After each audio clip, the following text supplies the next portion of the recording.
నమస్కారం. సుమన్ టీవీకి స్వాగతం. ద్వాదశ రాశుల వారికి ఆగస్టు మాసంలో నవగ్రహాల సంచారం ఎలా ఉంది? వాటి వల్ల ఎటువంటి ఫలితాలు ఏర్పడనున్నాయి? దానికి ఎటువంటి పరిహారాలను పాటించుకోవాలి? ఈ విషయాన్ని తెలియజేసేందుకు మనతో పాటు ఉన్నారు ప్రముఖ జ్యోతిష్య శాస్త్ర పండితులు, జ్యోతిష్య రత్న, జ్యోతిష్య చక్ర వైభవ నిపుణ డాక్టర్ రాళ్లపల్లి రవికుమార్ గారు. గురుగారు నమస్కారం. నమస్కారం.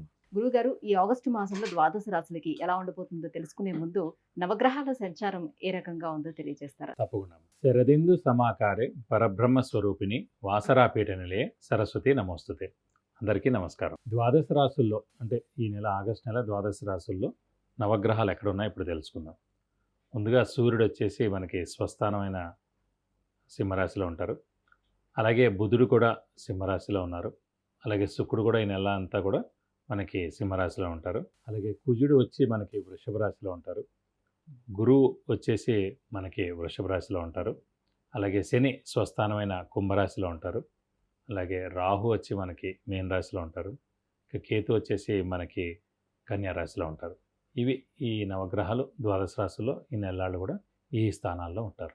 గురుగారు, కర్కాటక రాశి వారికి ఈ ఆగస్టు మాసంలో నవగ్రహాల సంచారం ఎలా ఉంది? ఏ గ్రహాలు అనుకూలంగా ఉన్నాయి, ఏ గ్రహాలు ప్రతికూలంగా ఉన్నాయి? వీళ్ళకి ఎటువంటి ఫలితాలను ఇస్తున్నాయి? తప్పకుండా. కర్కాటక రాశి అనగానే మనకి పునర్వసు 4వ పాదం, పుష్యమి 1, 2, 3, 4 పాదాలు, ఆశ్లేష 1, 2, 3, 4 పాదాలు. ఈ 3 నక్షత్రాల సమూహం మనకి కర్కాటక రాశిలోకి వస్తుంది. సాధారణంగా కర్కాటక రాశి అధిపతి చంద్రుడు. చంద్రుడు ఎవరికైనా సరే మనస్కారకుడు, బుద్ధికారకుడు, తల్లికారకుడు. సో కర్కాటక రాశికి చంద్రుడు స్వస్థానంలో ఉంటారు కాబట్టి తల్లి మాట జవదాటకపోవడం, తల్లి యొక్క బ్లెస్సింగ్స్ పరిపూర్ణంగా ఉండడం, తల్లికి ఎలాంటి లోటు లేకుండా ఉండడం, ఇవన్నీ కూడా ఖచ్చితంగా ఉంటాయన్నమాట. ఎందుకంటే ఇది అనాదిగా వస్తుందంటే శ్రీరామచంద్రుల వారిది పునర్వసు 4వ పాదం, అలాగే కర్కాటక రాశి, అలాగే లగ్నం కూడా కర్కాటక లగ్నం. సో ఆయన స్టాంప్ అలా ఉండిపోయిందన్నమాట. సో తల్లి యొక్క బ్లెస్సింగ్స్ పరిపూర్ణంగా ఉంటాయని చెప్పుకోవాలి. అలాగే ఆరోగ్యం కూడా బాగుంటుంది సాధారణ కర్కాటక రాశి వారికి. ప్లస్ అందరికీ సహాయ సహకారాలు ఎక్కువగా చేస్తారు. ఇప్పుడు ఏ గ్రహానికైనా సరే శత్రువులు ఉంటారు, కానీ చంద్రగ్రహానికి కూడా శత్రువులు లేరు. ఏ గ్రహం కూడా శత్రువులు లేరు చంద్రుడికి అనమాట. కాబట్టి వీరికి ఎవరు శత్రువులు ఉండరు. వీరు ఆచితూచి మెలుగుతారు, అందరికీ సహాయ సహకారాలు చేస్తారు. అలాగే ప్రస్తుతం మటుకు గురుబలం పరిపూర్ణంగా ఉంది. ఎందుకంటే లాభస్థానంలో గురువు చాలా బాగున్నాడు కాబట్టి లాభాన్ని చేకూరుస్తాడు. అలాగే తృతీయ స్థానంలో కేతు చాలా బాగున్నాడు, భాగ్యస్థానంలో రాహు చాలా బాగున్నాడు. ఒక అష్టమశని నడుస్తుంది. అష్టమశని నడిచినా కూడా చెప్పాను కదండి, చంద్రుడికి ఎవరు శత్రువు లేనట్టు. సో అష్టమశని దోషం నడుస్తున్నా కూడా కారణార్థం వెళ్ళిపోయింది. ఇంకొక ఏడాదే ఉంది, ఇంచుమించుగా 8-9 నెలలే ఉంది. కాబట్టి అంత దోషం ఏం చేయడు. సాధారణంగా అష్టమశనిలో స్థానచలనం చేయిస్తూ ఉంటాడు. ఇల్లు మార్పు కానీ, ఉద్యోగ మార్పు కానీ, లేదంటే ట్రాన్స్ఫర్ అవ్వడం కానీ, లేదంటే వేరే ఊరు వెళ్ళి జాబ్ వెతుక్కోవడం కానివ్వండి. సాధారణంగా భార్య భర్తలు ఉంటే కనుక భర్తకి ట్రాన్స్ఫర్ అవ్వడం కానీ, కొంచెం ఎడం అనేది మటుకు ఉండేందుకు అవకాశాలు ఉన్నాయి భార్యాభర్తల మధ్య. ఎందుకంటే స్థానచలనం అనేది ఖచ్చితంగా. ఎందుకంటే భార్యాభర్తలు ఇద్దరు ఒకటే ఇంట్లో ఉంటారు. సో ఒకరికి అష్టమశని నడుస్తున్నప్పుడు ఎవరెవరు దాన్ని మిగతా ఇది కూడా తీసుకోవాలి. కాబట్టి అష్టమశని అనేది కేవలం ఉద్యోగస్తులకే ఉంటుందా, వ్యాపారస్తులుగా నాకు చెప్పుకోవచ్చు అండి. ఇప్పుడు ఫర్ ఎగ్జాంపుల్ ఏంటంటే వ్యాపారం కొంతమంది ఇక్కడ చేస్తూ ఉండొచ్చు, మనకి మంచి అవకాశం వచ్చి వేరే ప్లేస్లో చేస్తుండొచ్చు. ఈ అష్టమశని నడుస్తున్నందుకు స్థానచలనం అక్కడ అయ్యి వాళ్ళు అక్కడ వ్యాపారం చేస్తున్నట్టు. మళ్ళీ నెక్స్ట్ ఏడాది మే అవ్వగానే అష్టమశని వెళ్ళిపోతుంది కర్కాటక రాశి, మళ్ళీ వాళ్ళు వెనక్కి వచ్చేస్తారు. కాబట్టి అంటే కొంచెం గ్యాప్ మటుకు వస్తుందన్నమాట భార్యాభర్తల మధ్యన. లేదనుకోండి పెళ్లి కాని వాడైతే కనుక తల్లిదండ్రులతో ఉంటారు కాబట్టి ఆ కొడుకు వాళ్ళిద్దరి మధ్యన, సో వేరే ఊరు వెళ్ళడం. లేదు తల్లిదండ్రులతో పాటే భార్యాభర్తలు కూడా ఉంటారు అనుకోండి, అప్పుడు భార్యాభర్తలు కలిపి వేరే ఊరు వెళ్ళిపోవడం. ఏదో విధంగా అందరూ కలిసిన చోట ఒకే చోట ఉండకుండా సమ్ గ్యాప్ రావాలన్నమాట. సో ఖచ్చితంగా వస్తుంది అది. అలాగే గవర్నమెంట్ జాబ్ వాడు ఉన్నాడు, అయ్యో మాకైతే ఏం మార్పు ఉండదంటే సెక్షన్ మార్పు ఉంటుంది. రోజు చూసే బాస్ ఉండకపోవచ్చు, వేరే బాస్ ఉండొచ్చు, వేరే సెక్షన్ ఉండొచ్చు, వేరే బిల్డింగ్ ఉండొచ్చు, అసలు వేరే పనే, రోజు మీరు చేసే పని కాకుండా వేరే పని ఉండొచ్చు. కాబట్టి ఏదో ఒక మార్పు ఖచ్చితంగా ఉంటుందండి. ఎందుకంటే అష్టమశని అయినా అర్ధాష్టమశని అయినా 2.5 సంవత్సరాలు. ఆ సమయంలో ఖచ్చితంగా ఇలాంటివి ఏమైనా లేదు ఇవన్నీ కాదంటే ఇల్లు మారచ్చు, ఇక సొంత ఇల్లు అనుకోండి అన్నారనుకోండి, అప్పుడు ట్రాన్స్ఫర్ అవ్వచ్చు, ఏదో ఒకటి జరగడం ఖాయం. సో ఖచ్చితంగా ఇంకోటి ఏంటంటే కొంచెం దూరం కూడా. ఫర్ ఎగ్జాంపుల్ మామూలుగా వాళ్ళ ఆఫీసు చాలామంది అరగంట 1 అవర్ లోపల వెళ్ళి వచ్చేస్తుంటారు. కొంతమంది బాగా దూరం అయినప్పటికీ 2-3 అవర్స్ వెళ్ళడానికి, 2 అవర్స్ రావడానికే పడుతుంది.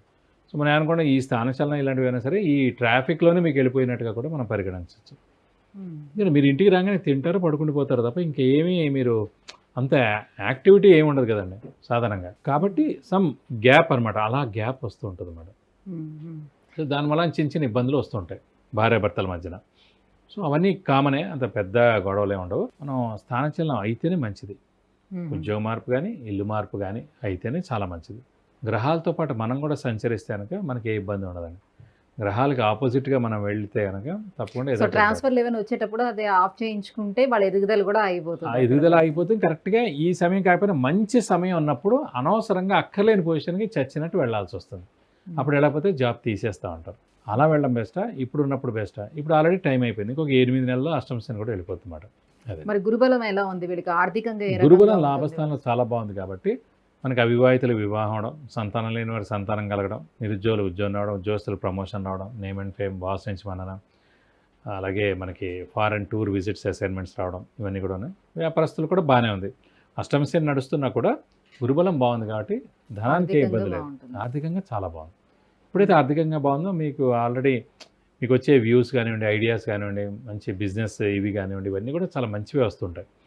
కాబట్టి జాగ్రత్తగా ఆచితూచి తెలుసుకుంటే సరిపోతుంది. గురుబలం బాగానే ఉంది కాబట్టి ఇప్పుడు ఎవరైనా ఇల్లు కొనుక్కోవాలని ప్రయత్నాలు చేస్తే అవన్నీ గురుబలం బాగున్నప్పుడే మనం గృహం కానీ వాహనం కానీ ఇవన్నీ కూడా తీసుకోవడానికి అవకాశం అండి. కాబట్టి ప్రస్తుతం లాభస్థానంలో ఉన్నాడు కాబట్టి మనం గట్టి ప్రయత్నం చేస్తే తప్పకుండా తీసేందుకు అవకాశం 100% ఉంది. కొంచెం మీ మానవ రాహుకేతుల ప్రయత్నం సంచారం చేయాలి. ఏ రకంగా ఉంది? రాహుకేతులు ఎలాగో తృతీయం మరియు భాగ్యంలో ఉన్నారు కాబట్టి చాలా బాగున్నారు పొజిషన్స్. వాళ్ళకేం ఇబ్బంది లేదు. దోషం వల్ల ఏంటంటే కొంచెం అష్టమ శని దోషమే తప్ప మేజర్గా అయితే ఇంకే దోషాలు లేవండి. సో వచ్చే ఏడాదికి వచ్చేటప్పటికి ఎలానో భాగ్యస్థానంలోకి శని కూడా వచ్చేస్తుంది శని కూడా కాబట్టి. వచ్చేస్తారు కాబట్టి అప్పుడు ఇంకా చాలా బాగుంటుంది.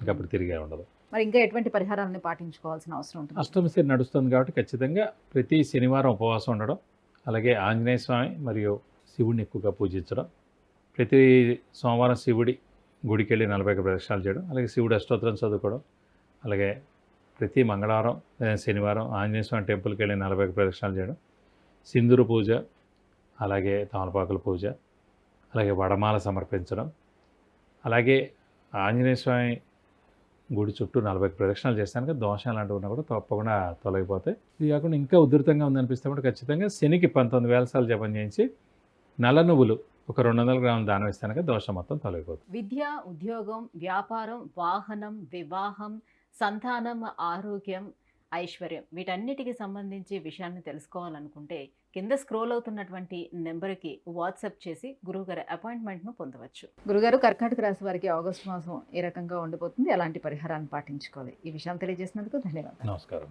సుమన్ టీవీలో మీ పర్సనల్ అండ్ బిజినెస్ ప్రమోషన్స్ కోసం కింది నెంబర్కి కాంటాక్ట్ చేయండి.